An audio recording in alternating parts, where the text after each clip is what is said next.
wake up, Billies. We gotta keep moving, na na na na. Wake up, Billies. Wake up, Billies. Everybody gotta put the time. Wake up, Billies. Voice our opinion and place the calling. WB.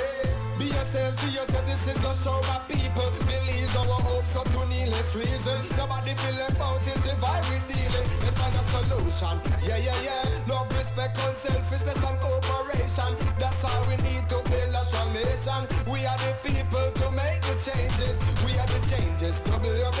And all the things that we feel happen like I got blue skies. And nothing make people get victimized. Let's work together for better. We got to unite. Billies, yeah. Wake up, Billies. Wake up, Billies. Another day is here. Wake up, Billies. Wake up, Billies. We gotta keep moving, na na na na. Wake up, Billies. Wake up, Billies. Everybody gotta put the time in. Wake up, Billies. Wake up, Billies. Voice our opinion and place your calling. WB. Get up, make every day count. Don't waste it, people. Do your part, play your role, get where you need to. You can tune in from work or in your vehicle. If you got a problem, pick up the phone. Why wait till the time? Call in, it's a show. It no matter even if you're at home. Just call in. WB. Wake up, Billies. Wake up, Billies. Another day is here. Wake up, Billies. Wake up, Billies. We gotta keep moving, na na na na. Wake up, Billies. Wake up, Billies. Everybody gotta put the time in. Wake up, Billies. Wake up, Billies. Voice our opinion and place your calling. WB. Be yourself, see yourself. This is the show, my people. Billies our hope, so to needless reason. Nobody feel left out, is the vibe we dealing. Let's find a solution. Yeah, yeah, yeah. Love, respect, unselfishness and cooperation. That's how we need to build a strong nation. We are the people to make the changes. We are the changes. WB. And all the things that we feel happen like I got blue skies. And nothing that people get victimized. Let's work together for better. We got to unite. Billies, yeah. Wake up, Billies. Wake up, Billies. Another day is here. Wake up, Billies. Good morning, Billies. It's Tuesday morning, 13th August 2024. You know me, I'm Mose Hyde, and I am in charge of the conversation that is called WUB, Wake Up Billies Morning Vibes. For today, we want to welcome everybody to our house. You know, we house right here on Amanda Drive, formerly known as Partridge Street. And we got to welcome you, whether you're to listen or you're to watch or you're online or via our apps, social media connection, simulcast coverage. It's great having you back. It's great to be back on YouTube. I think we're back on YouTube. Are we back? Are we? Oh, you people, YouTubers, subscribers, we are out of jail and now available, and we are very focused to not return to the penitentiary, to the YouTube penitentiary. Penitentiary time is hard time. And we know a number of you have been accessing our feed via YouTube. So we're back. We're trying to protect this channel. We've come close to losing it. You know, YouTube, somehow we under very strict management here.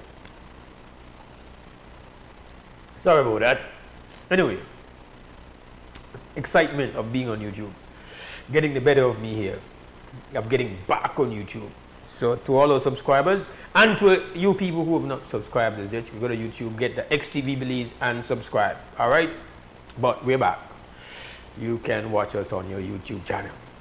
And we are back on Facebook as well. I think we've been, we were, excuse me. What is this? You don't want to talk about good news. We're actually in a double penitentiary situation where we were locked out of Facebook for a couple of days last week, but we're back there. So we are being streamed on Facebook as well. But YouTube is the prize, and we are glad that we are back on. And just out of our return, this kind of return excitement, you can go ahead and subscribe, right? Make sure you do it today as a kind of tribute. Just show your solidarity with it. Great. Now, it's business as usual. We're glad that you're here. We are very hopeful that you have great health this morning, that your energy level is high. Those are the high priority things, and then of course we trust that your morning has got enough space and flexibility, and you know, you can be with us, spend quality time with us. But that's not enough. We're greedy. We want to hear from you as well. It's a conversation. That's why it's called a conversation. Wake Up Belize Morning Vibes is a conversation. So hopefully we get you on board. All right. With that said, we can now begin. And that means that we've got to serve up the preliminaries. And that consists of a quick news update we got prepped by our news center crew. But we also have the weather forecast. Kind of important to always know what the weather is going to look like to start the day. So here we go. We're going to get you up to date with the weather forecast. We'll be right back. This is Wake Up Belize Morning Vibes. Good evening. Conditions will become more moist over the area as a tropical wave approaches and crosses the country later tonight. The 24-hour forecast is for skies to be cloudy at times, and a few outbreaks of showers and isolated thunderstorms will occur mainly over the south and along the coastal areas late tonight and tomorrow morning, temporarily decreasing in the afternoon. Tonight's low temperatures will be 82 degrees Fahrenheit along the coast, 74 inland and 68 up in the hills. High temperatures tomorrow will be 88 degrees Fahrenheit along the coast, 92 inland and 82 up in the mountains. The winds will blow from the east at 5 to 15 knots, and the sea conditions will be light chop. There will be a low tide at 8:50 tonight, followed by a high tide at 3:11 tomorrow morning. The sun set at 6:20 this evening and will rise at 5:35 tomorrow morning. The moon will set at 11:29 tonight and will rise tomorrow at 1:04 p.m. In the outlook for Tuesday night and Wednesday is for conditions to be continue cloudy with a few showers and isolated thunderstorms redeveloping mainly over the south and coast. In the tropical weather outlook, at 6 p.m. this evening, Tropical Storm Ernesto was located near 16.0 north, 58.5 west, or about 230 miles east-southeast of Antigua, with maximum sustained winds of 40 miles per hour and moving to the west at 20 miles per hour. Tropical Storm Ernesto does not currently pose a threat to Belize. And this concludes this evening's weather report prepared by the National Meteorological Service. The first private radio in Belize since 1989, Creme FM presents the news. Informative, accurate, current information, local and international news, weather and sports. And now, the news.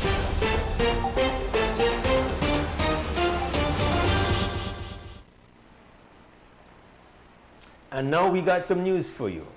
This is Creme and XTV Morning News Update. Creme News and XTV has learned that the new tertiary level hospital that was to be constructed on University of Belize land in Belmopan will now be constructed about a half mile up from the Hector Sylvia airstrip heading to the roundabout at the entrance of Belmopan. Last week it was revealed that the Ministry of Health and Wellness sought the change considering that the location on the 60-acre UB campus would be close to 10 kilometers away from the highways. The new land consists of two parcels totaling 14.57 acres. Prime Minister John Bissenia was asked about the switch-up in location, choosing to pay $6 million for private land when the UB land would have been free. Again, we had a long discussion in cabinet over that matter. All along, we wanted the hospital to be right beside UB. It's on the legislation. Well, yes, and so the idea was that it was going to be. Well, certainly, from speaking for myself, I thought that we were going to build it right there in the campus that's already developed. It was then told me when we went to cabinet that it was all the way to the back. There is no electricity, no water. They've just quickly put a road to be able to get there. And the ministry, the people from the technical people in the Ministry of Health were saying, I mean, that's way too far out there. Yes, 50 years or no, like in everything. But presently, we have a present need.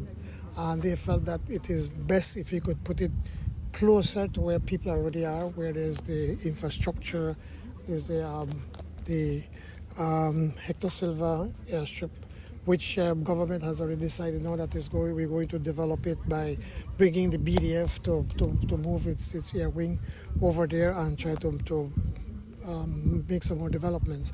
And because of the highway there, it will be easier to access. This regional hospital now is going to ease off the pressure as a tertiary hospital that the role of Carl Houston plays wherever it goes to Carl Houston. Now this is going to be the regional hospital for the district of Cayo, which is the fastest growing district, one, but also provide services for Cayo, the Cayo district, for Stan Creek, and Toledo. So they wanted to put it somewhere where it's easily accessible. And so after a long discussion in cabinet, and there was no acronym about it, we're just looking at the pros and cons. We finally said in cabinet, listen, we are not the experts. The Ministry of the professionals at the Ministry of Health, they are the ones that are the experts. They came and made a presentation to this to tell us why they believe we should do it where it is. And so what cabinet then said, we are going to abide by the recommendation of the Ministry of Health. And but you are aware that it has proximity to the Belmopan sewage ponds, and it's also in a flood zone. That entrance to Belmopan is a flood zone, and the sewage ponds are adjacent to the property. I am not necessarily aware about that, but I am sure that they have taken that into consideration as to how it's going to be addressed, if that is an issue. On the issue of the sewage ponds, I mean, you go to big countries where in some instances sewage ponds is in the middle of the city. People, you just take the necessary precautions. One.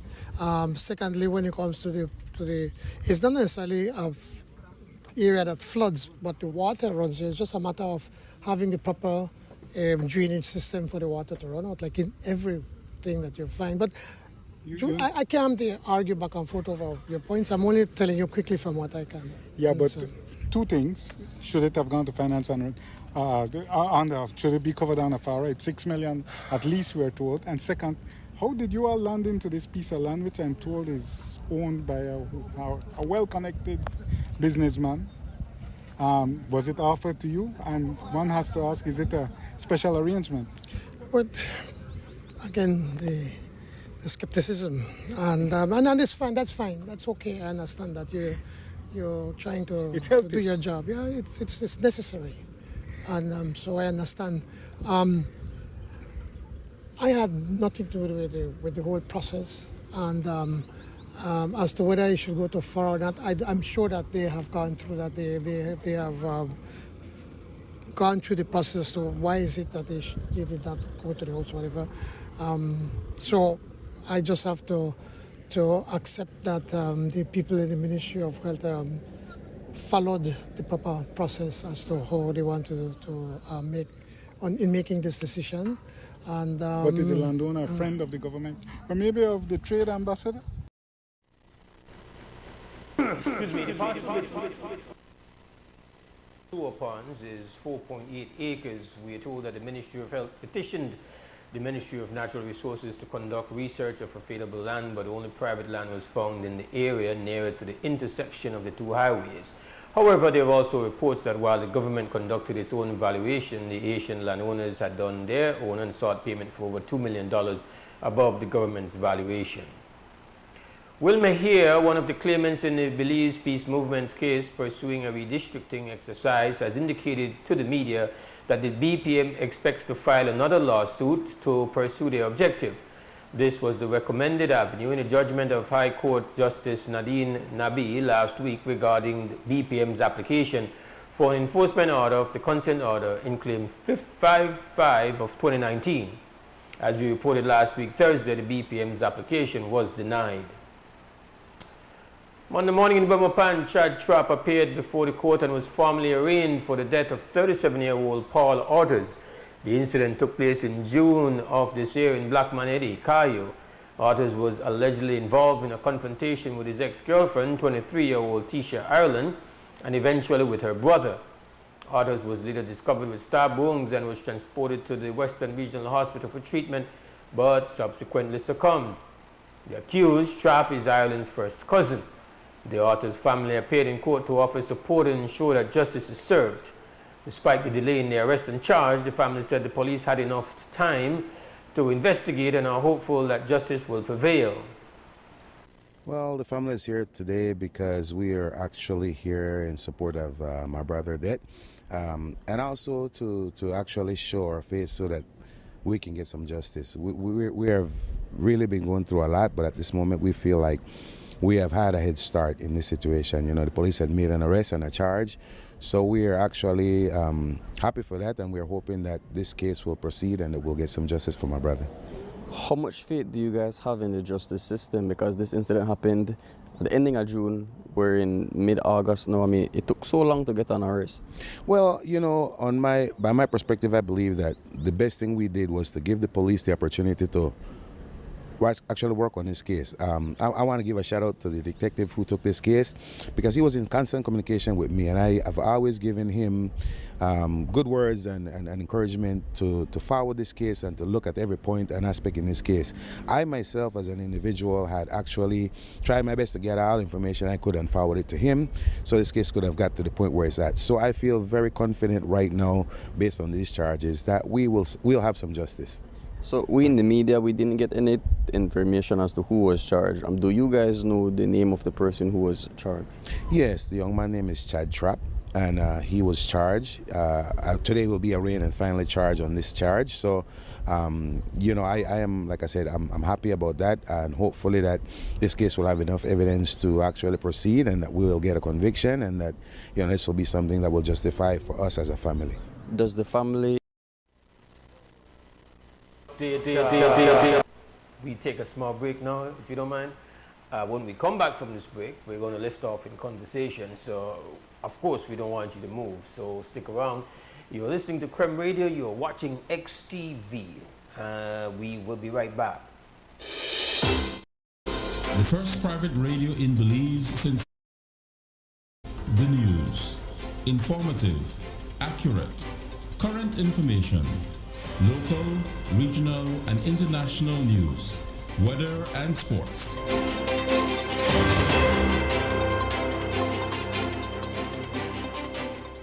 Stay connected. It's another Creme Advertiser special for the months of July and August. Take an ad package on Creme Radio or XTV between July 1st and August 31st and qualify to win. That's right, win a fabulous package for a group of 6 at Black Orchid Resort in Bowral Boom. Black Orchid Resort in Bowral Boom, offering a Palapa-style entertainment center, conference center for seminars or meetings. Pick any of the 3 meeting rooms. Black Orchid Resort, perfect for school or business retreats and river tours. Make reservations at 225-9158. Package includes a luxury pontoon boat ride up the Belize River, complimentary lunch, complimentary drink, and access to pool. This fabulous nature tour features baboons, iguanas, dolphins, crocodiles, howler monkeys, jabiru birds, mountain cows, livestock farms, agriculture farms, flora and fauna, and a beautiful nature experience on the boat ride up the Belize River. It's a fabulous package for your staff, your department, or even surprise your boss for International Boss Day. It's a Creme Advertiser special for July and August. Call our relationship officers at 280-4469. Advertise now.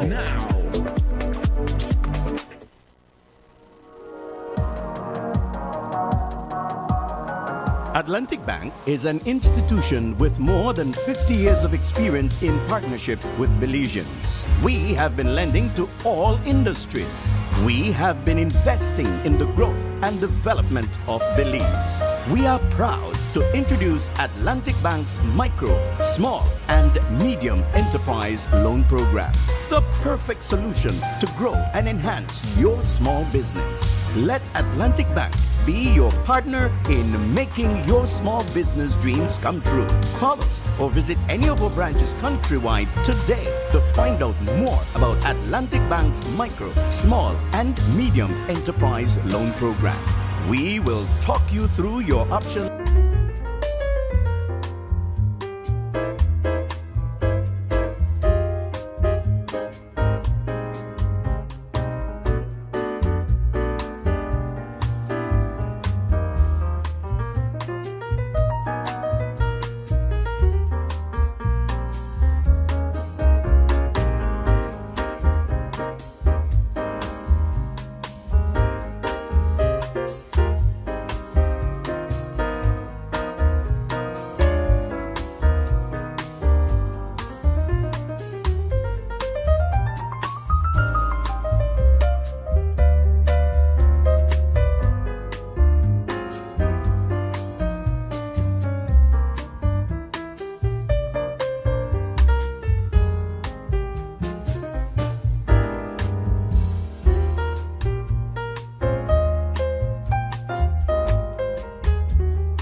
All right, welcome back. This is WUB Wake Up Belize Morning Vibes. This is Tuesday morning, 13th August 2024, and we ready? You better be, because it's conversation time. Bring me in closer, you know, Christy. Yeah, this is the solo act WUB, and well, solo act only behind the desk. So yeah, we still have you there, and we want. What's happening? What's happening? What's happening? Well, are we good? Am I on? Am I on? Or no? Am I on? Am I on? Wake Up Belize Morning Vibes, just doing a little camera adjustment here, and let me just remind you that the telephone number is 280-5848. That is the direct line for you to be a part of the conversation, and we're gonna keep repeating the number for sure. That's no doubt, because we want to get you on. That's our mission. I want to hear your feelings, your thoughts, your concerns, and all that. I tell you, I guess only positive comments about my attire, and this is very appreciated. This is, of course, this shirt that one we will call "Give Me Thank You." Just want to big up Big City Fashion, because the man hooked me up after telling brethren then on your style and that then on your colors. So I have to make that shirt look better than that. So the man said cool, and the man make the donation, and I think Brick, you have to admit, yo, I just bring it out better. Some my style, some my swag. But again, thanks for the positive feedback. That means that the other mornings when I don't get no feedback, that I don't really got up no kind of style, no? I have to watch that. Anyway, we try. We try. Thank you. All right, this is Wake Up Belize Morning Vibes Tuesday morning, and we have a little traffic going on later on, but early out I want to jump into, I know that it's a matter that is not getting,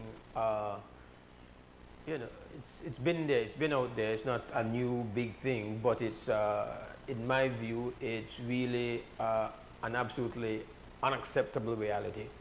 And we're going to hopefully have a guest on this matter later on in the show as well. I'm talking about the inability, slash unwillingness or non-seriousness about doing things in a way where it makes sense, where you're supposed to do things properly. And the matter of the redistricting, we have had multiple conversations, it's been in the news, and generally I could say when we get the folks from the Belize Peace Movement in, we have great conversations on it. We try to make sure people understand it, understand what it's about. I think what has been greatly missing is that maybe you have occasional participation in that conversation. Like, it's problematic to me that even when we're having those conversations, we don't really get any kind of buzz. No, we have to hope that people listen and understand, and that people are supportive. And I want to believe that sometimes people do feel about a thing in a way, but they might maybe not have all the time in the world to so well preoccupy themselves for that. But I have my first call, so I want to pause and take the call. Krem, good morning, WUB. Morning, believe, and more. Considering I like to holler about a Mandela 55 years on the right. I called him this morning, August 13, 2024, on the anniversary of the 55th year. And to recognize that a Mandela newspaper... Well, that's why I dressed up today? No, I wasn't on my mind, but I realize now, well, maybe, you know, it's just subconscious programming that I know that, you know, the August 13th, so I had one of my finest things, one of my finest fabrics.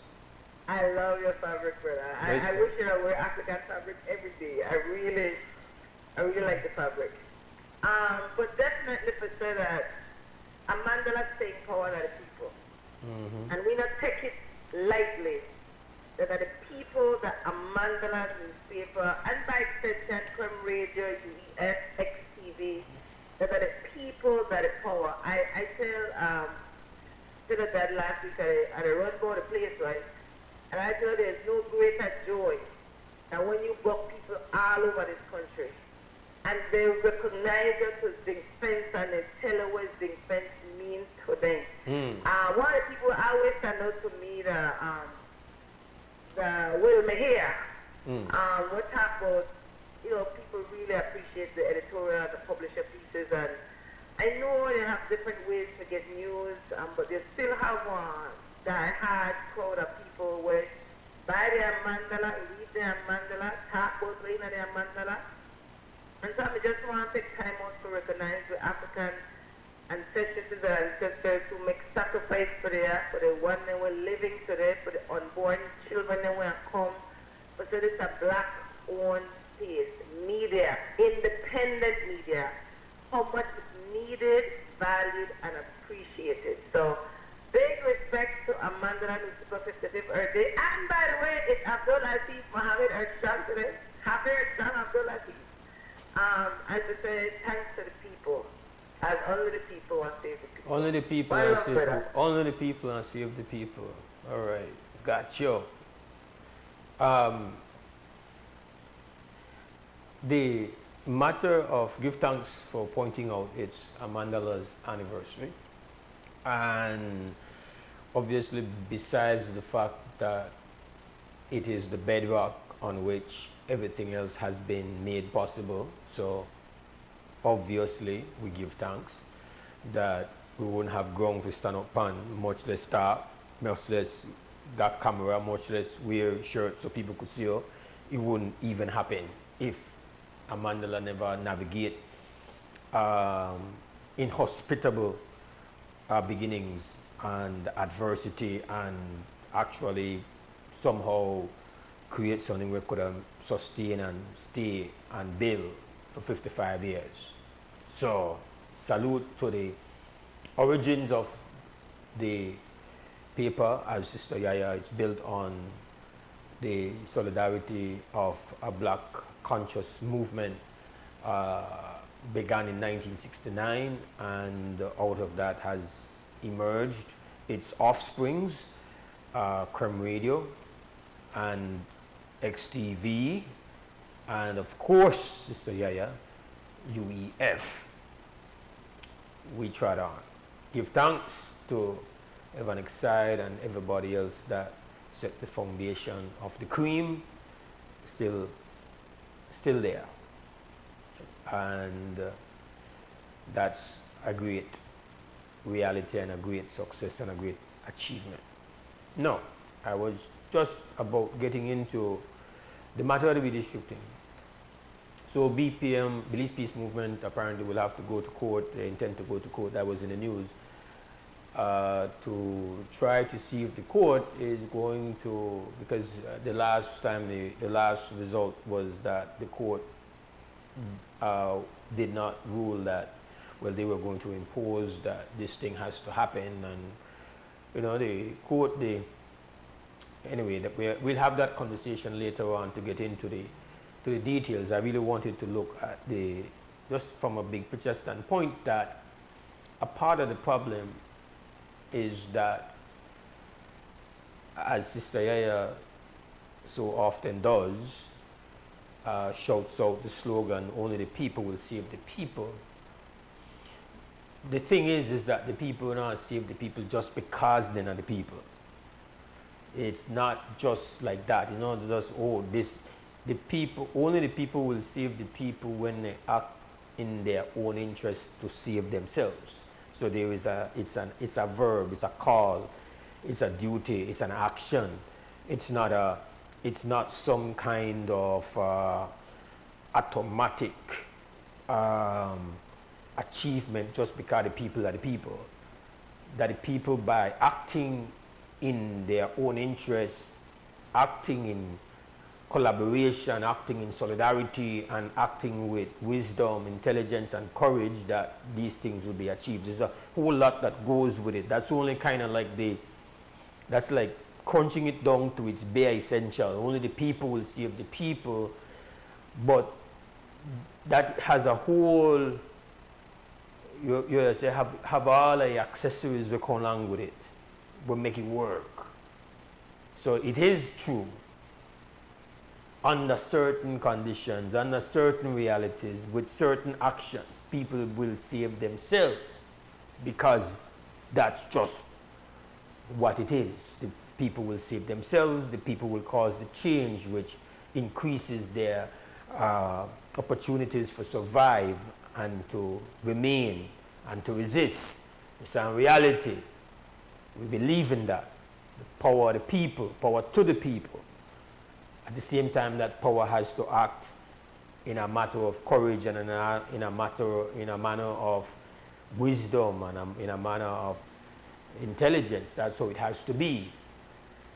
So, obviously, the peace movement's advocacy on this matter is unique. You have one organization. Usually, the only advocacy we see around here were organized and consistent and take on, the most consistent advocacy we have seen are maybe conservation efforts. They organize, advocate, whatever, protection of this and protection of that. Stop this, stop that, we need to do that. So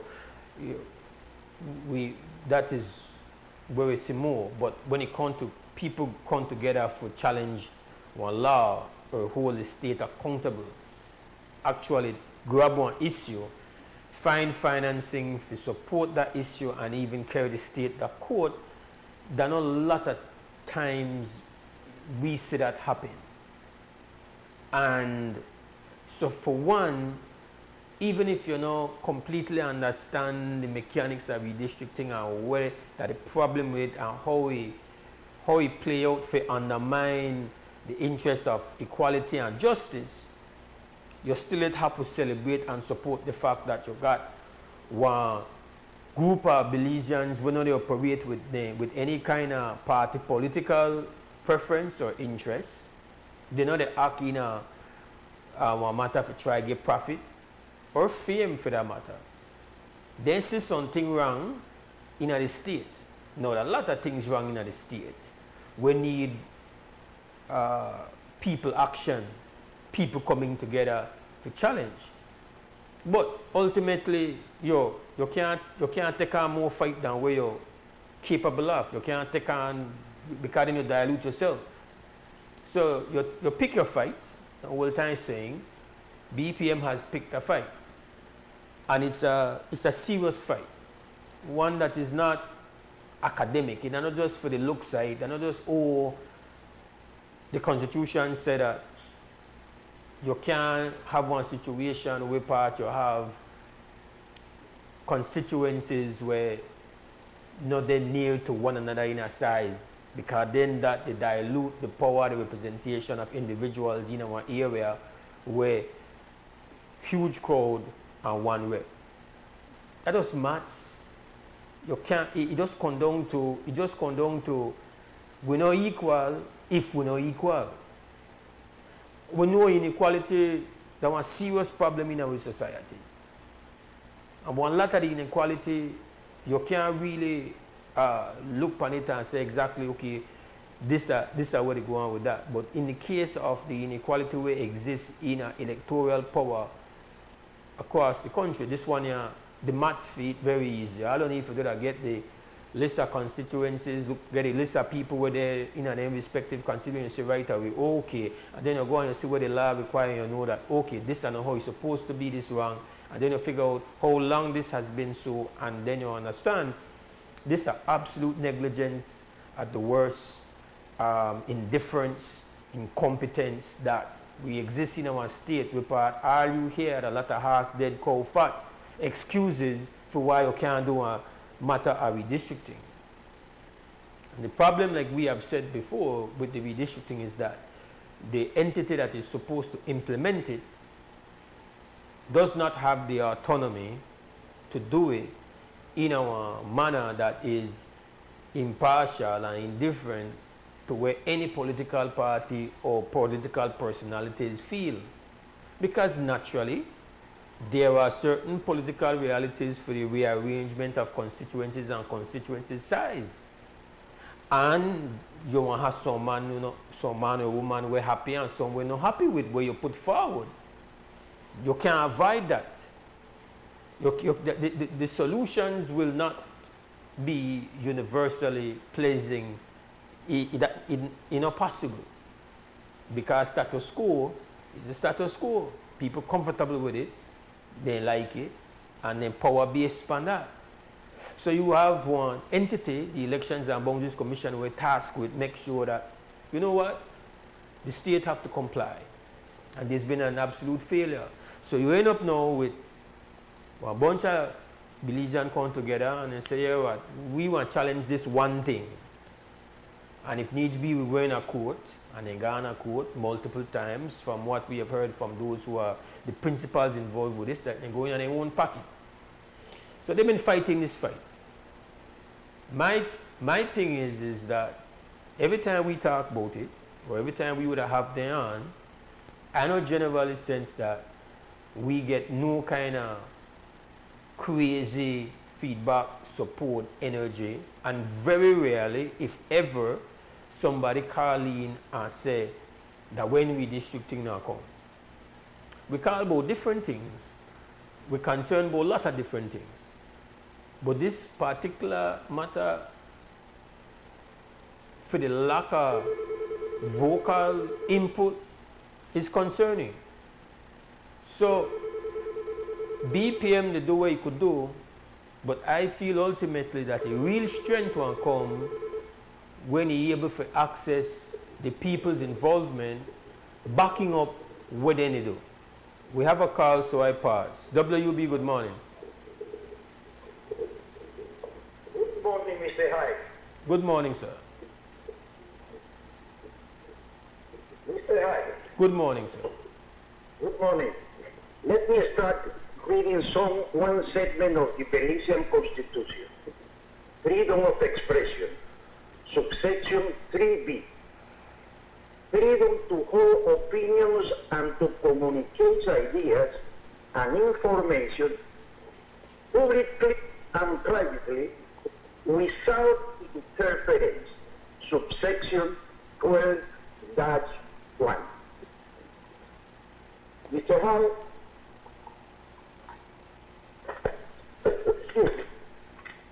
Mr. Hyde, let me read one segment of one declaration of one meeting of broadcasting in Mombasa, Kenya in 2023. The media educate and inform for all the members of any society, and it is the channel through which voices, perspective, and are brought into the society life. The media also play a critical role in facilitating social change and shaping public opinion and attitude, and influence debates and critical thinking on priorities with the society. The main function of the print media is it acts as a check on government power, providing transparency and exposing corruption, abuse of power, human rights abuse, and political malpractice. It is the responsibility of the free press to report the truth without bias or prejudice. The question is vital, Mr. Hyde. Is the Belizean independent media fulfilling its role? My answer is no. The Belizean people is bombarded by the rhetoric and politicians and narratives of their party's media in order to shape public opinion in their favor in order to maintain the power. In general, the police in the pending area does not participate actively through critical analysis, the aforementioned rhetoric and narrative. Let us speak clearly. The GOV enjoys a free right. Their government without control, no separation of power, no check and balance, no transparency, no accountability, and worse, no rule of law. That is the key goal to good governance. The opposition, the divided Democratic Party, don't have a legal or political power to practice checks and balance. The shadow cabinet is really a bad joke. And the judicial system is the right hand of the cabinet. That is how things are. Therefore, it is an utmost importance the creation of a powerful public opinion that is able to establishing pressure against government decisions and governmental practice. Let us remember that the ambition of politicians is to win elections to maintain the power, but without the support of the public opinion of the voters, the dreams of the politicians are gone. So, the social check and balance is vital in a democratic society. Let's make the slogan of Amandala, all the power to the people, really alive, vibrant and powerful. Using an honest critical thinking, let us confront, challenge the official rhetoric and narrative and educate our people to make them their own decisions by themselves. For that, we need a serious and deep political, economical, and social critical analysis about all the issues and about our small country. Thank you very much, Mr. Hyde. Thank you very much. Thank you very much for your constructive contribution and critique, my brother. Obviously, there can be no argument about the importance of the role of the media to disseminate ideas and opinions and to engage the public so that you are able to create an environment that holds power accountable, and by so doing move us towards a place where the culture of governance improves, where the interests of the people are served ultimately. So there, I don't know that any arguments, at least not from here, can be made against that should be our ultimate aspiration if we are in the business of media and putting out information. And again, that's a part of what drives even the topic that I've chosen this morning, that it's not, again, it's not just sharing the information, saying, there is this court case and whatever, but it's also to engage in a way to say, well, what ultimately roles do we all play in creating the change that we allege we desire, to create a state that is functioning at a much more efficient level, definitely a higher level of integrity.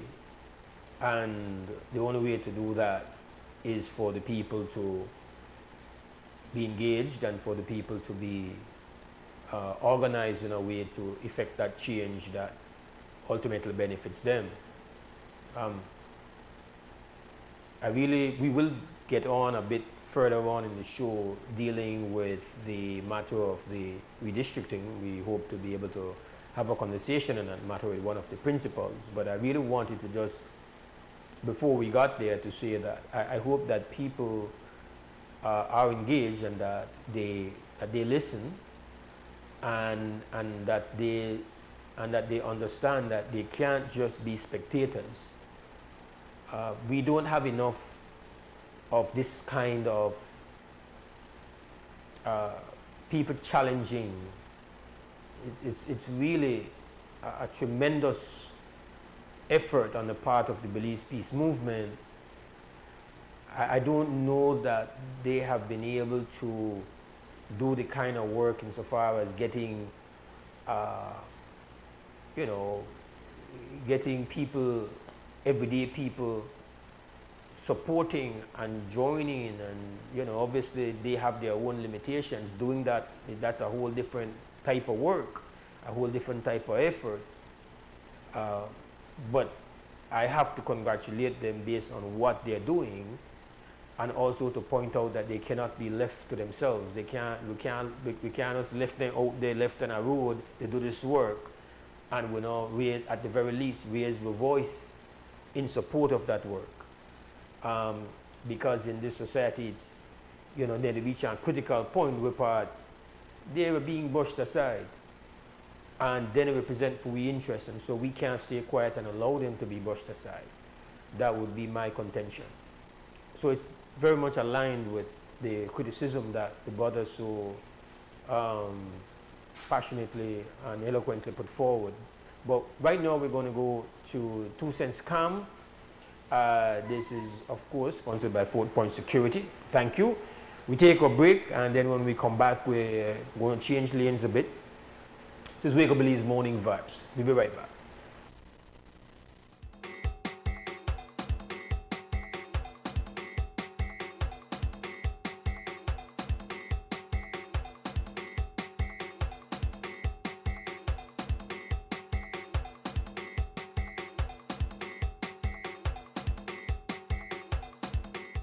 You're watching WUB and this is XTV. It look like MCC have been neglected. Nobody had to pay attention to it. And this is one of a good stadium that we make go to waste. I want to hear the people in 2 cents and how they feel about the condition and the state and how MCC they, Like for instance, the fence need to fix. All the beaches need to fix. All the person about here so, Dangwana. And the condition away, the section upon and sell things for drinks, the snack booth, this is how it look. Who is responsible? We find out the people in 2 cents. My 2 cents, the government may need to do better. They don't get the money to fix that long time. So it's a MCC. What a shame, man, that's a shame. All right, that's your 2 cents. Sir, what do you think? See this, sir?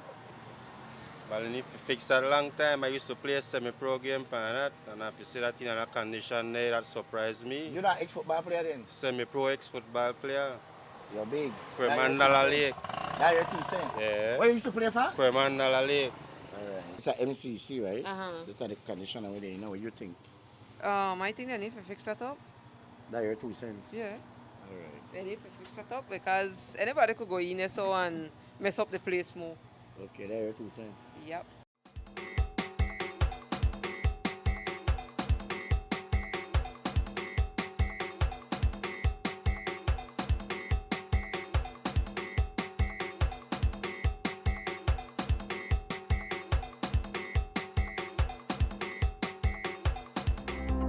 Every project has to start somewhere, and Brothers Habet's got you covered. We're the place for professionals because we understand success is built on quality and reliability. For the do-it-yourselfers seeking quality tools and materials to bring their out-of-the-box ideas to life, our paint department offers a kaleidoscope of hues to those looking to express their unique style. And for those seeking the perfect touch of elegance for their homes, we offer a curated collection of household fixtures and furnishings that caters to every taste. But what sets Brothers Habet apart is our exceptional customer service. Our employees go above and beyond to ensure that every customer's needs are met. We're here to see you through your building journey. Visit Brothers Habet and get started today. Or call or WhatsApp us for a quote. See you soon.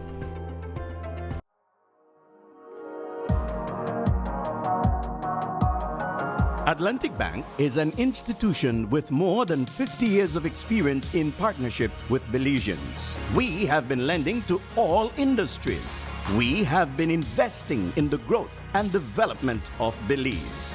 We are proud to introduce Atlantic Bank's micro, small, and medium enterprise loan program, the perfect solution to grow and enhance your small business. Let Atlantic Bank be your partner in making your small business dreams come true. Call us or visit any of our branches countrywide today to find out more about Atlantic Bank's micro, small, and medium enterprise loan program. We will talk you through your options and find the best financial fit for you and your business. Atlantic Bank, building the future together. This plan, I can't leave this plan. Smart Belize! Hey there, smart thinkers. We're turbocharging your mobile experience with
Right up the Belize River, complimentary lunch, complimentary drink, and access to pool. This fabulous nature tour features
All right, welcome back to the WB Wake Up Belize Morning Vibes. I have our Zoom connect, but here trying to get moved in Florida. Ourselves settled to get ready for the new school year. I wanted to talk about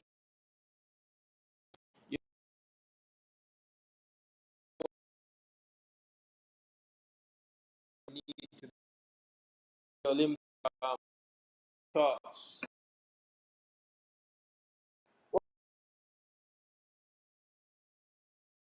For the future is bright. There's a lot.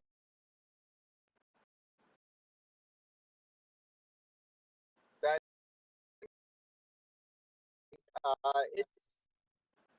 he had a Sean Gill, who represented us in the Olympics this year, faced some challenges while in Paris, along with many. In Paris, there were several complaints about the living conditions, not getting to venues on time, and it didn't just affect us. It affected everybody, right? Fraser Price didn't race because she didn't get the time to warm up, right? And several food was not conducive for that, right? So and represented us in the best possible way he could under the circumstances he was in.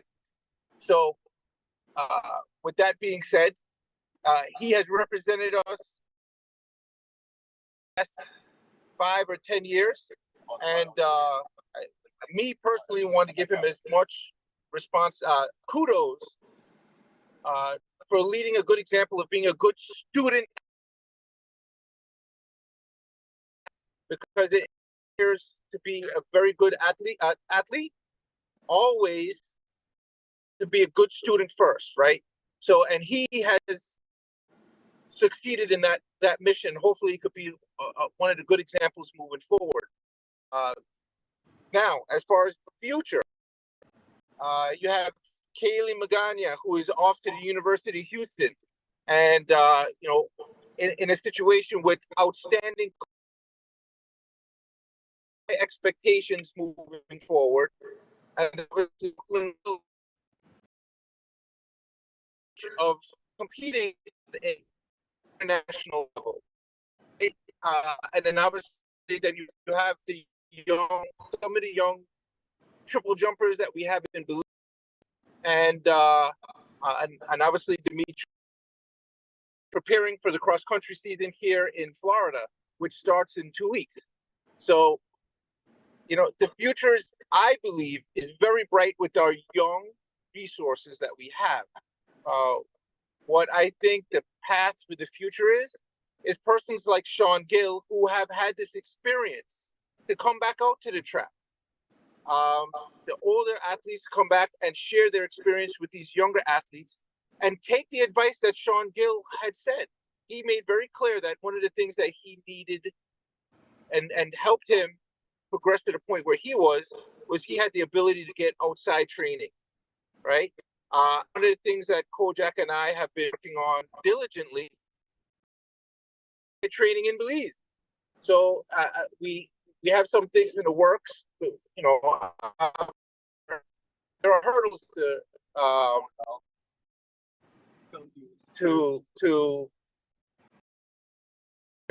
in order to get to that point, right? So we're working on those hurdles now. Our hope is that we can have some high-level international coaches in Belize in the near future. All right, so one of the questions I framed, and I know we're having some internet because you are mobile, and so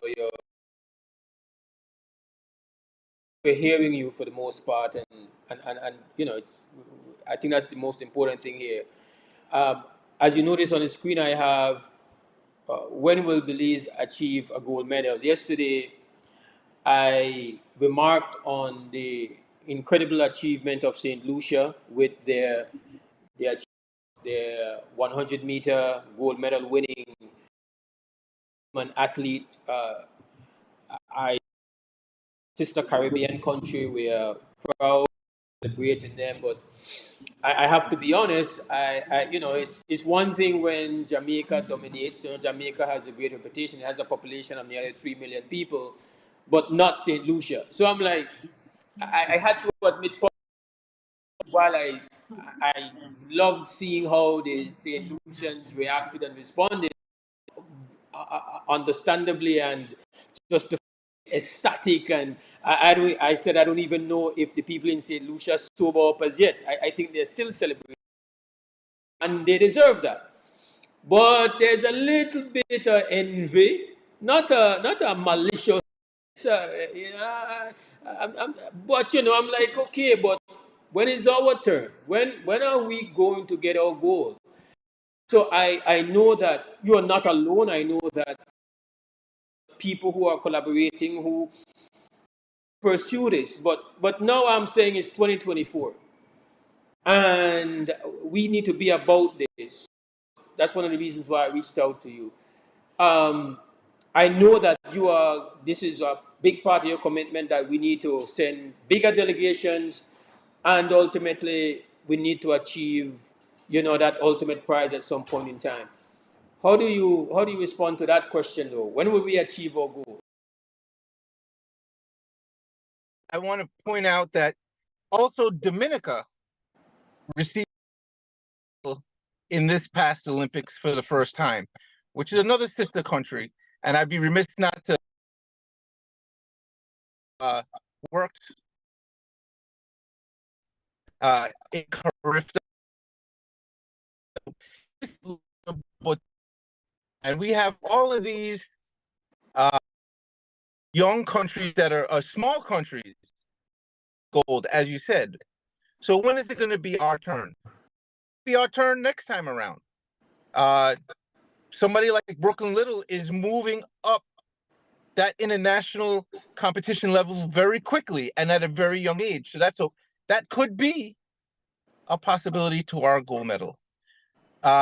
Dimitri, I'll be honest with you, he may qualify, but he's still competing at a elite international level because of the event he competes in. It's something that takes time, years and years. If you look at 5,000, most of them, minus one or two, are in their late 20s, right?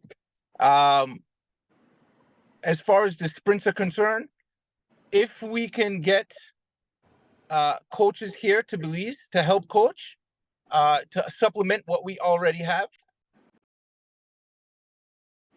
path toward a huge step in the right direction.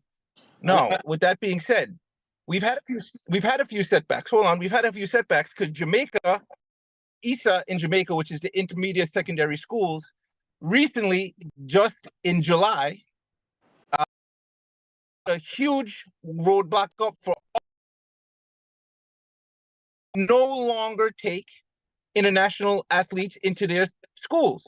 They are 6 international spots. That's it.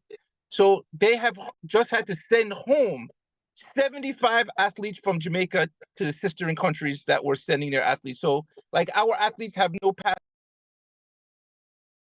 to Belize, or we have to get it. There's no other paths. So, with that being said, we have more hurdles to, and as comes, we have to traverse them, right? And Alfred is it Alfred or Julian Alfred? Alfred. Julian Alfred. Um, her path to goal went through Jamaica. Yes, she ended at the University of Texas, but her path to goal, she went to Jamaica. So Jamaica, you're saying, has had a kind of open door approach, but that they door is closing now. So you will have to find. No, it's closed. That door is closed. All right. No, I see the president of the Athletic Association here. So and we're having this real challenging internet feed from you. I really appreciate, because I know that you are driven to. But besides winning the goal, obviously for Belizeans, we want to see a bigger delegation. So while I have you here, I know that your motivation, because we celebrate Sean Gill. Like we have no idea what it takes for him to reach there, and for him to so proudly wear our colors, put carry a flag, to make sure that at least we I hope well, but ultimately we know that our delegation, I looked at the data graph that breaks down per capita delegates to the Olympics, and we are at the very bottom. I think we are like 0.2 per 100,000 or something like that. And I'm not saying we 100 athletes reach the Olympics, but I'm saying here, some of the countries that sent 10, 15, I'm like, okay, we can get to at least 10. We can get to 10. And I know that you are a very confident guy. Can you speak with some level of that come 2028, I think the Olympics in Los Angeles, that we are going to have a delegation of more than at least 10, let's say? Activism, the first step is through Carifta. All of those persons we talked about, Julian Alfred, the persons from Dominica, Grenada, all of those are smaller countries than us. Their success was road through Carifta.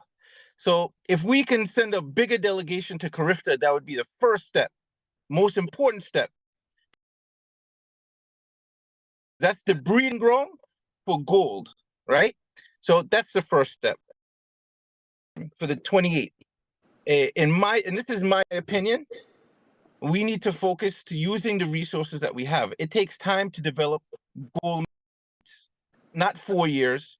It takes 6, 8, 10, 15. We have several athletes 4 or 5 years into their training, so we have a possibility of being competitive. Right? That's where we want to take steps. But I believe our path through is to focus on getting our 5 or 6 best sprinters and focus on getting relays more competitive. Because you have Botswana, half of those athletes went there only for relay. And you get that international exposure and you get the opportunity to compete at an international level with the relays. So my opinion, we focus on the 4 or 5 athletes that we have already on the progression, and young athletes like Joas Mejia and Rupert Card promise, Norman Sutherland, that are very young, that have shown promise, to get them prepared for 28. We get 4 10-5 sprinters, we have a very good shot of making the team and entering on the world and international stage. Yeah, and it's getting a bit crowded, especially you see where, nobody, I don't know if you did, people kind of felt that the challenge would be. I mean, yeah, I mean, it was just amazing. It says, listen, believe in yourself. Like on the, it's not a country with a $1 billion with like some kind of $50 billion GDP, and and what would you say? Are you familiar with their internal organization, their association? Or did they just get lucky? What are your thoughts on that? Can you get? Well, I believe all of us in the Caribbean are one people, right? We share it, and it's true. We share the same genetics. We have little differences here and there, but it's the same genetics. What St. Lucia, and I can tell you Dominica and St. Lucia too, is they utilize the resources that they have. Lucia has several high-level university coaches in the States. They utilize them. Same thing with, they utilize Jamaica, which obviously that door has closed.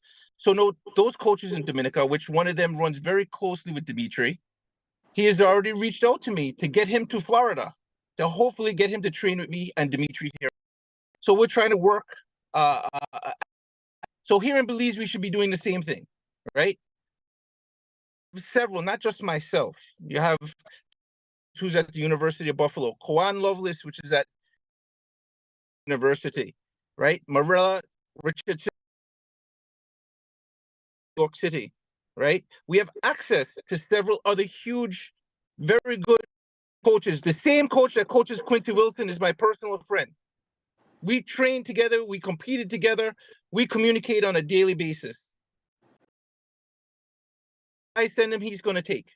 But we have to utilize those resources, just like St. Lucia, Grenada, and Dominica. Right now, I have a Grenadian athlete that is here in Florida that trains with me at the request of Conrad Francis de Grenadians. But you still have optimism. 2020, bigger delegation, and I like the way it's incremental, moving forward. So you first have to become competitive. Like you're saying, you can't get you can't get a fluke gold medal. There's no cheat. There's just work. Yep. I watch. I guess one of the things with Dimitri and your children who they're in these races that very dominant by the Africans are very dominant. Ethiopia, Kenya, these guys are. Yeah, well, there's no secret in the training, right? The difference between Ugandans and the Kenyans, everybody has learned. They train at altitude. So starting next year, Dimitri and Daniel will be at 7,000 feet training in Flagstaff, Arizona. But if there's no, for the distance races, that's what's required. So execute it. Now I'm here in Florida because better conducive conditions for me to train sprinters. I'm working on a pathway to get as many here with me, right? With Dean Middleton in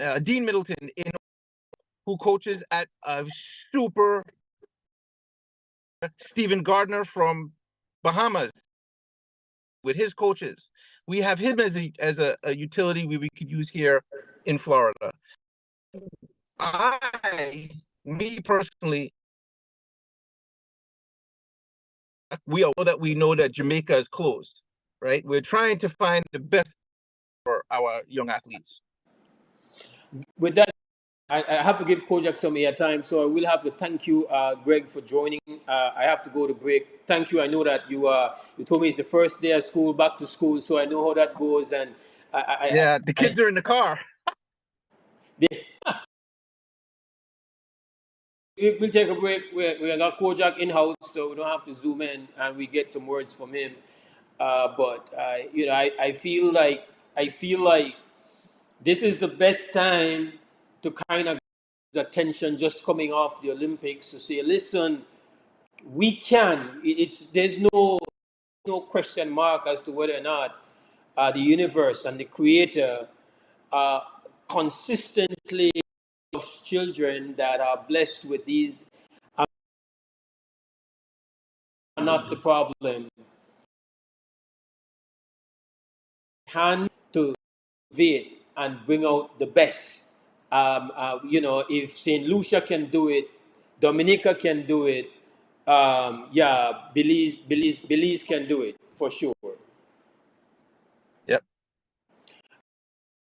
Break right on that. Yeah, all right. My camera.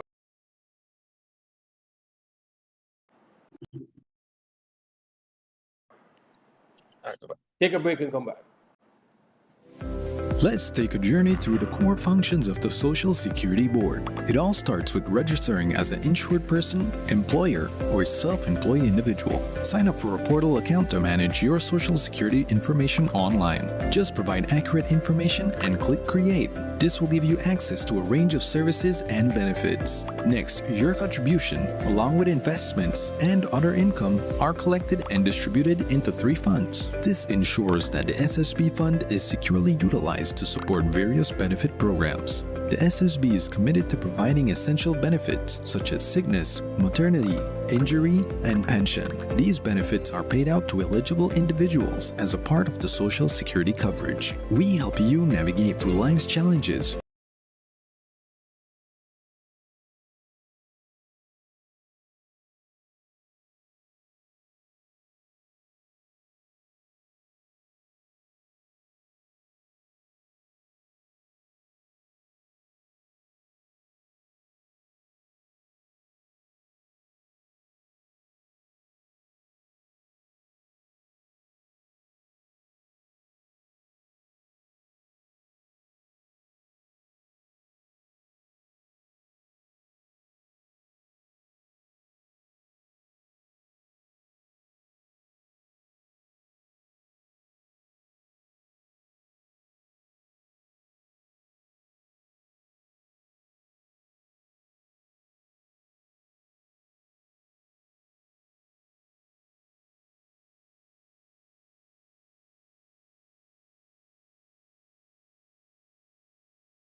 All right, welcome back. This is WUB Wake Up Belize Morning Vibes.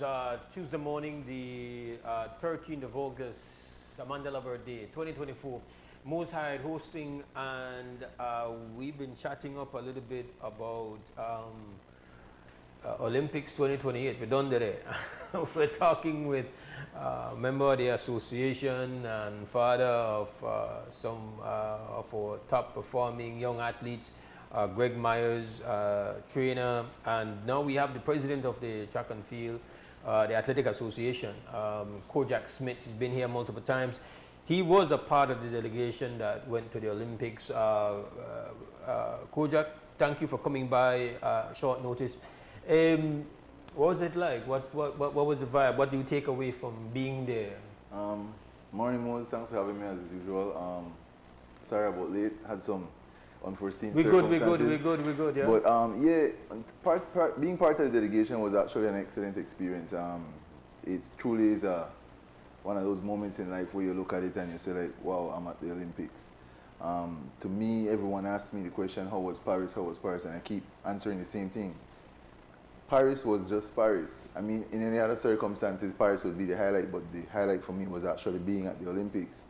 One of the situations I give most people is that that moment for me was being in the gym.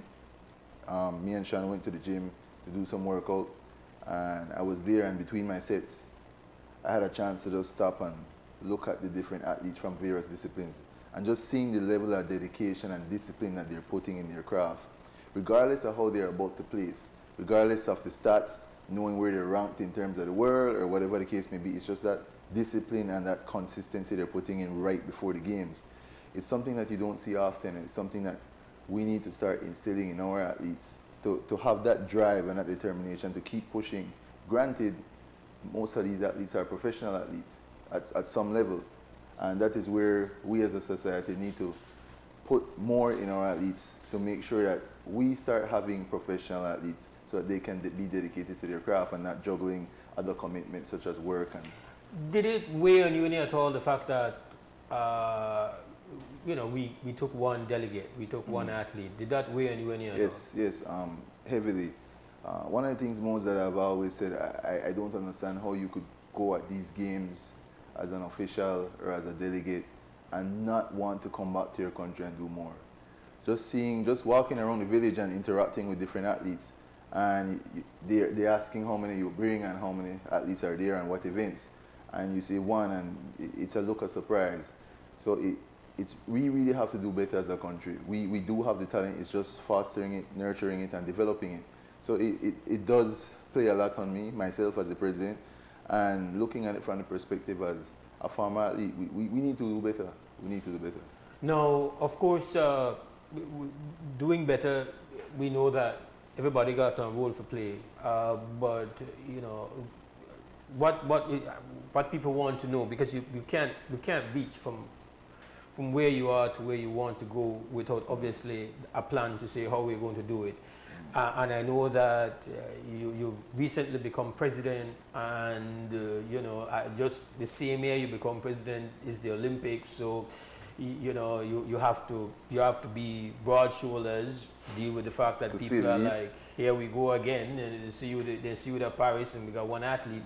Obviously, before you even went there is this fire burning about trying to change what's happening on the ground. Greg made mention of some of the things happening behind the scenes on the ground, getting younger athletes access to training. But he mentioned, listen, it's never a straight line. Sometimes some things don't go your way. And he mentioned that, well, a lot of hope was to get some of our athletes to training in Jamaica. That seems to, well, he says that door is closed now. So now we have to go to plan B. How is that going? Or plans, Mose, it's interesting that you touch on that. We actually have a clear strategy and way forward. This executive has been deliberating and made sure that we have a strategic plan going forward. One of the things that we're trying to put in place is something that will be very big for sports in general in Belize. We have engaged, if you remember the coaches that had came to do the workshop recently, the Jamaican coaches we brought in, Mhm. they are all interested in coming to Belize full time and implementing a program. So we've been in dialogue with the Ministry of Education, and we've had a verbal commitment from them in referencing to developing the program for the physical education within primary, secondary, and tertiary schools. So the coaches would come in and be a part of that program, developing the program, as well as also be piloting 2 schools to implement such program, as well as being the coaches for our national team as well. So that in and of itself is the first stage of development, trying to get these youths from the early stage. Physical education is something that, I mean, we've always had in the classroom. However, it has never been pressed upon the children in terms of having proper standards in terms of physical education. It's mostly you have your teacher that is a regular teacher, a homeroom teacher that just goes out and does something. Run. Run. Exactly. Yeah. Sweat. So looking at it from the jumping perspective, jacks. exactly, running, jumping and throwing, and having persons with the aptitude and the certification in physical education implementing these. So it develops the kids from an early age, not pushing them to any particular discipline, but it develops whatever special athletic skills they have from an early age. So you're looking at developing athletes for all disciplines. So it's something that has not been seen in Belize before, and it's not just for athletics, it's for sports in general in Belize. So starting from the young age, having them to understand their body, understanding different techniques to foster maybe jumping skills, speed, agility, stuff like that, hand-eye coordination. So it's something that we're still working on. We're still trying to get funding. However, we're running short on time because we wanted them for August. And keep in mind, we have to have these personnel relocate from Jamaica, setting up shop here. So we're still short funding. We're in dialogues and we have meetings scheduled for next week with different ministries, but I'm not sure it could possibly happen for this year, but it's one of the biggest structures and plans that we have in place in order to start that development. It's not just getting, like Greg said, it's not just getting up and looking at a 4-year program to get an athlete to that level. It's starting from the basics, starting from scratch, and starting to develop these athletes and moving them along through different competitions and developing their skill set. All right, so I guess your thoughts, we got your, in this plan and in your vision, when you see, obviously there will be challenges, unexpected things, but what you would hold yourself to and the association to happen, say, in 2028 and then, 2032, for example? Well, God willing, if I'm still here in 2028, I do want to see us have qualified athletes going to the Olympics. At least 5 qualified athletes going to the Olympics. Yeah, well, I love getting it out, saying it. Say, listen, hold me to that. If if I might or I might not. Yeah, so this is where that's the goal. That's the goal. Yeah. At least have. I mean, Sean represented us well. I must say kudos to Sean. Despite the challenges he faced over there, I was literally with him and I saw the challenges. I was a part of some of those challenges we faced together. But despite that, he represented us well. And Sean went on a universality pick. And while it's not necessarily a qualifying time, he was the best that Belize has at the time. So my goal and the association goal is to have athletes that are qualified for these events, being more competitive and maybe having possibly a chance at getting a medal or podium or at least getting in the finals. So that is the goal. Just reaching at that point would be a tremendous achievement for Belize. Just getting our name called and even getting past a first round or a second round and just having the name repeatedly. So that is the goal. And how can all those who are on social media and have so much to say, how can they help? Because you can't just want one thing and then not want to be of help for the thing happen. How can we all be of help? What is the most important thing? Besides, of course, if you're a parent of a child that has talent, being supportive, but how can we all be of greater assistance? Since obviously we want to see more than one. I mean, there was thousands of shouts about only one. Well, we all have a part to play, don't you say? Definitely. Mose, you hit the nail on the head. You know how we are as Belizeans. I mean, no one really worries about track and field until the Olympics. And so it's right that you said now is the best time to get some traction on track and field.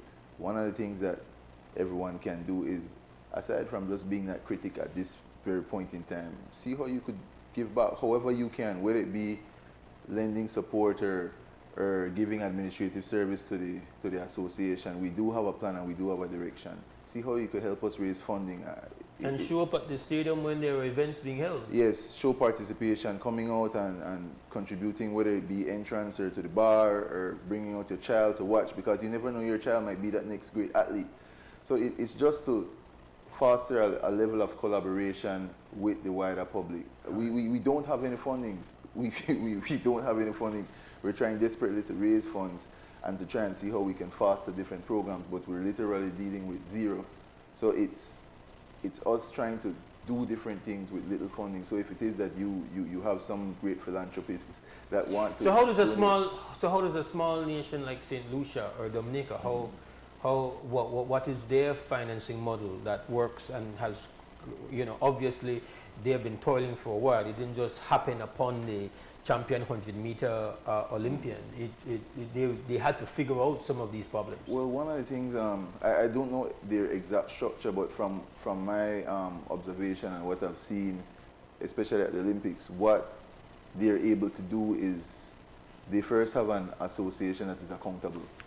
So there has to be some kind of structure within the association to make sure that we are doing what we're supposed to be doing.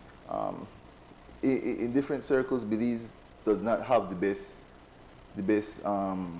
what's the term I'm looking for, the best reputation in terms of full structure and accountability. So it's trying to just get rid of that negative connotation of where Belize is and trying to foster a level of trust and collaboration with the different entities and parent groups within our discipline, World Athletics, NACAC and stuff like that. So it's once we start fostering that and building that level of accountability of ourselves, then we can start looking out for more assistance from these parent organizations. So with that said, it's for argument's sake, we do need a track. the track is deplorable, and Sean had to still do his training on that track. So trying to develop a track and build a track is one of the things that we need so desperately. While we can train in grass or whatever the case may be, we have our nationals coming up probably in May, and we don't have a track to perform that on. So it's things like these that we need to implement and try to see how we can foster certain things. Being at the Olympics, I was able to network with a lot of these personnel and trying to find out ways and routes in which we can get assistance. And it was fruitful. I did pick up a lot of knowledge and how we can move to get assistance just by verbal communication. You know that is the best. And we can see how we can move forward. Hey, Coach, thank you for joining us and sharing your thoughts, and of course, making sure that we keep that fire burning. We spoke about it the first morning you came. Yep. Fire tends to out quick. Very quickly. Yeah, it's like you're trying to light a fire with damp firewood. You have to just, you have to stay upon it. But give thanks for joining in. All the best again. Appreciate it, Mose. All right, we'll be back. This is Wake Up Billy's Morning Vibes. We don't stop. We continue with the conversation. Snackers chips are more than just a snack. They're a proud product of Belize, sourced from corn grown in Cayo's lush valleys, then crafted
welcome back to the WB Wake Up Belize on this Tuesday morning, 13th of August, 2024. And I am now joined by my dear brother from out of the capital city, Belmopan, representing the Belize Peace Movement. We have one activist, reformer, uh, Paul Morgan. Brother Paul, how are you doing?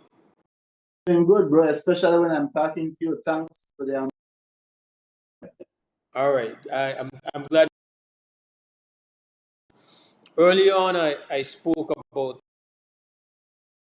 on. As you can see, I have underneath the screen, will we ever get redistricting? That is, that's like, that's what it appears right now. What are your thoughts on where we are, Brother Paul?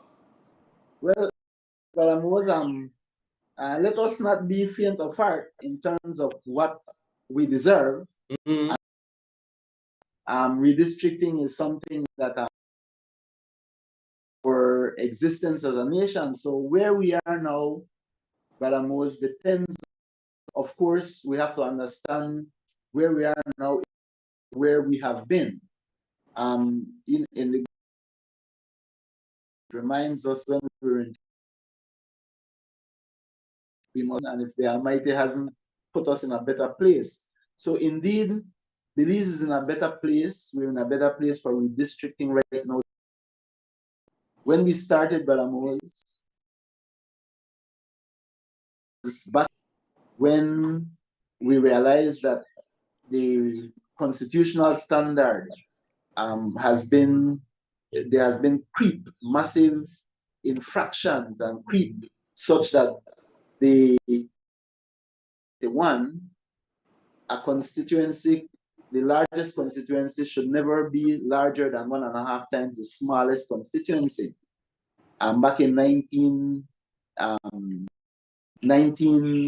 2008, that we were 3 times when I couldn't understand, or our team, the vision inspired by the people, came together. Something major that we should really get a hold of. Since then, we began to work, and Mose, it has been painstaking, like you said, rightly said. That's somebody could have been burned and graduate from high school since we started. But think about it. Now, when we got 2019, when it was 5 times, the largest constituency was 5 times larger than the smallest, then we decided to go to court. And that's where this case that we're talking about began. Since then, we got a consent order in 2022. And that consent order of Parliament right now bring the equality, the equity amongst us to have the largest constituency, only 2.5 times larger than the smallest. It sounds like improvement, but it is not what we deserve.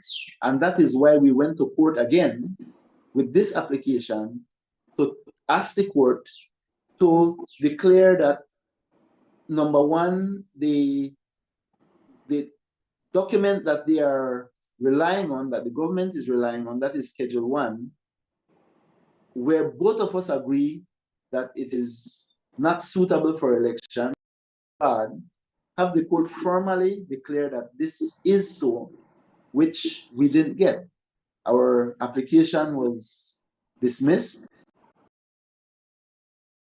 I think we're coming to as we study the application, or study the verdict, the judgment, we believe that the judge respectfully has misdirected herself by asking herself the wrong questions, and even looking at the evidence that we have produced, in my opinion, not taking the evidence that we have produced very seriously. So I don't want to disparage the court. The court has done very good for us. It has upheld, and in this verdict, done and over, give us a way to move our concepts forward. Only that we don't believe that the ruling was deserving of our efforts. So we have options. What the option we have will appeal, ask for reconsideration, or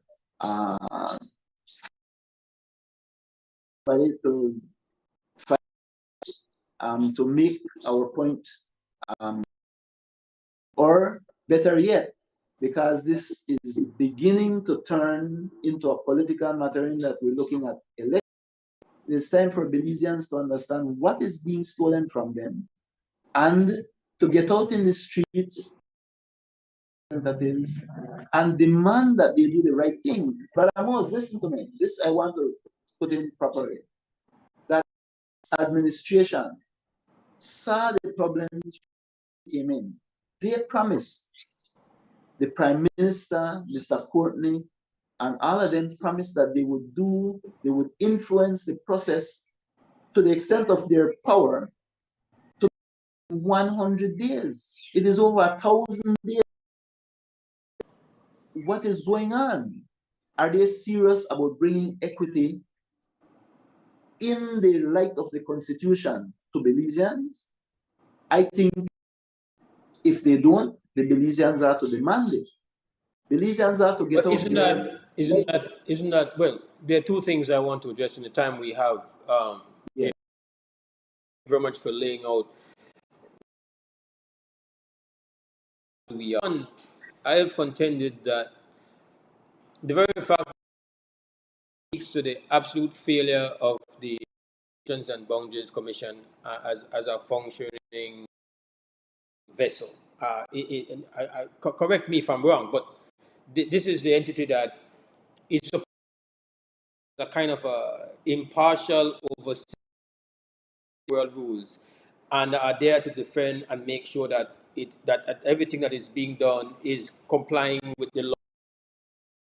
And that should that is not an entity that should be concerned about the feelings and sentiments of individual standard bearers or political parties. They are like the referee in the basketball game, checking to see if the other team is okay. If they is that a oversimplification, or is that pretty accurate to the scope of the Elections and Boundaries Commission? As Belizeans should understand it, you're perfectly with my understanding. No, so it's obvious that this has become dysfunctional because yes, we at the core of it, nobody wants to say it, is that people are looking after their political. That's natural, but but this entity, it's it is. I think the last time but yeah, he said that this is not this is not calculus. This is not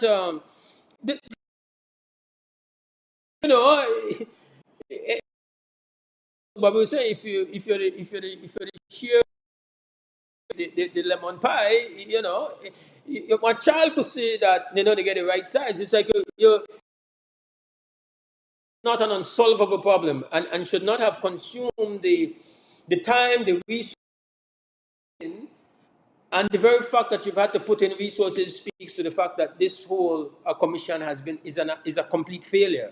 They're a complete failure. The fact that now the judiciary has to, you have to be rallying with the judiciary to achieve this. Yes, I understand that, we want our governments to be committed and keep to look after the health of how equitable representation is. Yes, they are supposed to have that as a priority. But we have this entity to do this. They is to make sure that the implementation of the rules of democracy and how we shape. This is responsibility, and they have no good reason why they cannot say this is the new plan, this is the new redistricting. I know this over here, this might hurt your feelings over here, but it has to be solved. Like for me, it's like they're a big part of the problem. And secondly, I spoke a little bit about it before. We the people have to meet BPM halfway on this. We can ultimately great. We need people who either because of their their research, their studying, they have the opportunity and the time to say, listen, we want to be advocates, we want group. Yes, we need the tip of the spear, but the tip of the spear needs the rest of the spear, and the rest of the spear people's. And I'm not here to declare that we don't, but I think we need to. It's one thing to care, but because of the nature of how implemented around here, you have to give the appearance of care. The care has to be an observable reality. It has to be backed by actions, and I think that's where we're falling significantly short. Well, true, you said it all. I don't think I can add more. We are calling on Belizeans to pick up. We have significant organizations, the Bar Association, then the Chamber of Commerce, the churches, the unions, just name it. We need the public to understand that this is not a Belize Peace Movement fight. Be the tip of the spear taking it to court, but there are many other avenues to work. So I will not on that. I'm sure you did it properly, you said it properly, and maybe you have further developments that I can impact on right now. So you kind of pointed out some of the agencies and institutions that should be on the record and should be making some noise in it. But there are specific constituencies where the infringement on their equity and your there should be existing in a constituency that this benefits. One can understand the extent to which I enjoy my extra power, but if you're where you are being you are being shortchanged, then these are the constituencies that you would want to see where people are mobilizing to back what's going on in this movement. Well, I will say very strange, perhaps.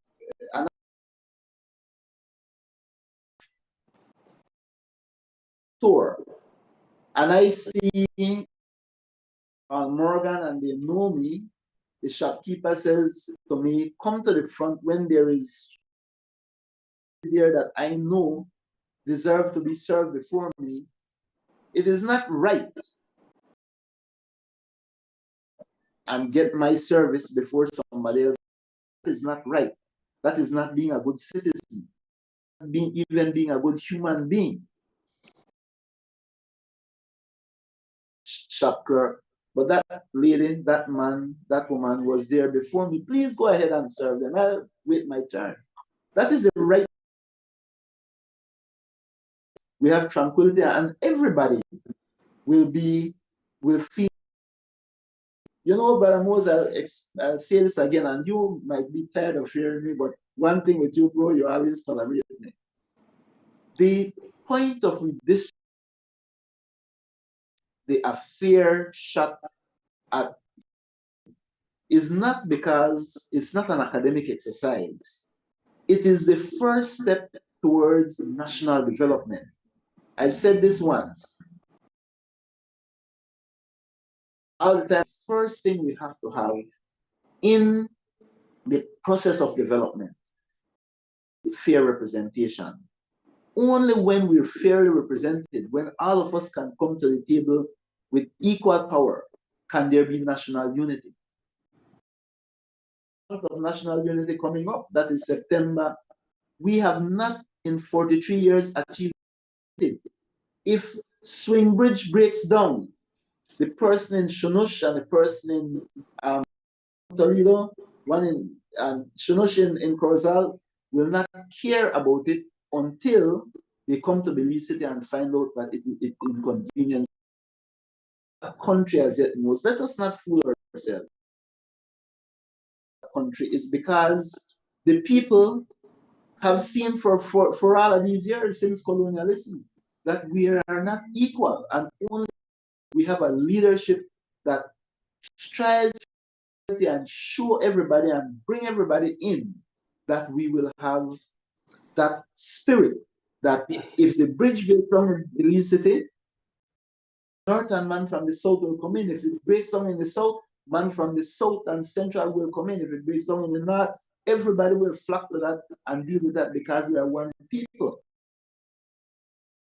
And can we then concentrate on productivity? Because we'll then come together to work together.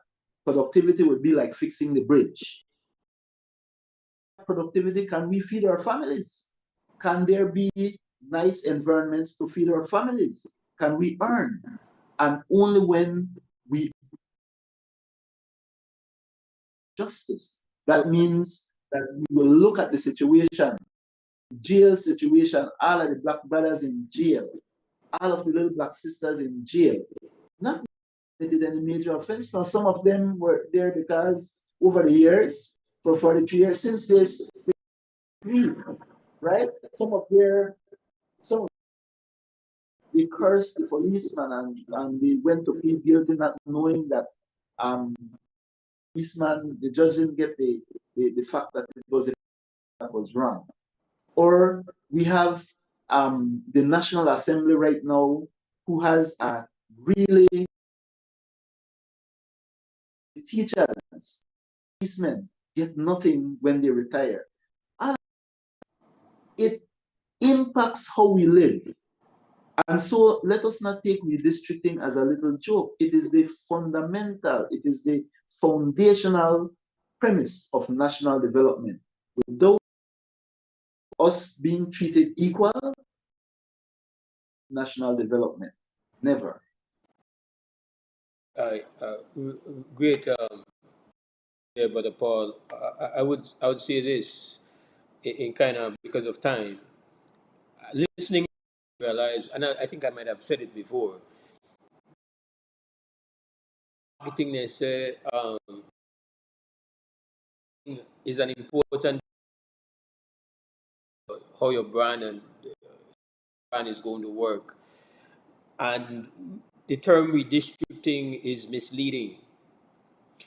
And so when people hear the fight for redistricting, they think Corozal or like, yeah, what about that?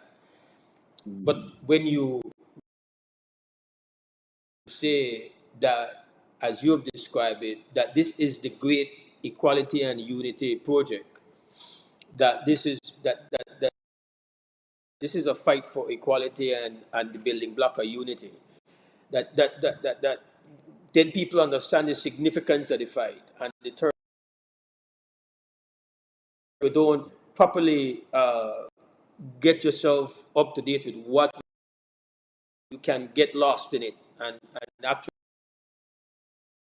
like when they want to redraw the line of Corozal, I think I them as well in this fight and the way we talk about it. I agree, Brother Mose, because you see, this is why we invite everybody to come in to put on the label smart enough, or we are not. I'm not blaming you. I'm not blaming you for the. I'm not blaming you at all. I'm not blaming it. No. Well, that is why yes, exactly. This is a unity project like that. But sometimes, bro, I say right now you're offering that, and I would like to take that from you. The next time I speak to anybody else, I'll say, listen, but Mose said that we should really label this thing to the Unity Project. That is perfectly right. Because if we just think about it, then we might not know what Unity is all about. So I hope everybody listening would take it now, while your audience would take it now and stop it redistricting. We're talking about a unity project by the way of redistricting. And I will try to fine tune that concept shortly. But Paul, and to the caller, I'm out of time. The caller, I know, trying to get in, but I'm kind of out of time. And like they say around here, 9 is 9. But I thank you again for joining us and sharing your wealth of knowledge on this matter. As always great listening. Brother Paul Morgan from the Belize Peace Movement here. Peace be to Belize. Yes, ma'am. We take a break and we come back. Thanks again.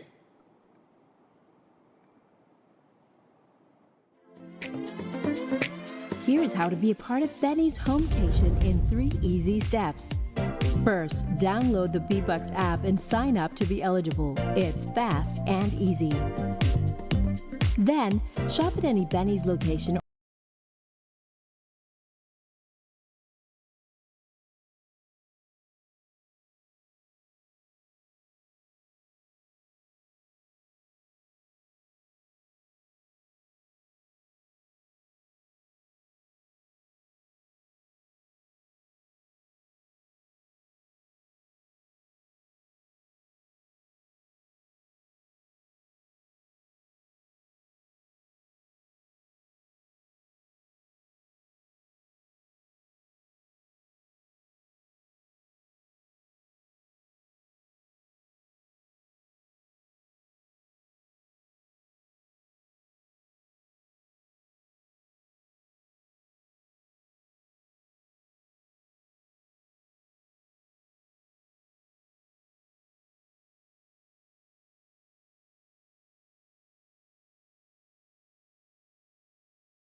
we are done for today on the WUB. We thank you all for being here with us. Reminding you that we are now back on YouTube. We're going to try our best to try to stay on YouTube. We know that you all find it to be very convenient to be able to access it on the YouTube. So we are back. Tell your friend, tell everybody that we're back, and they can link on XTV Belize. Please go ahead and subscribe. Make sure that you do. Build it up, build it up, build it up. That's very helpful.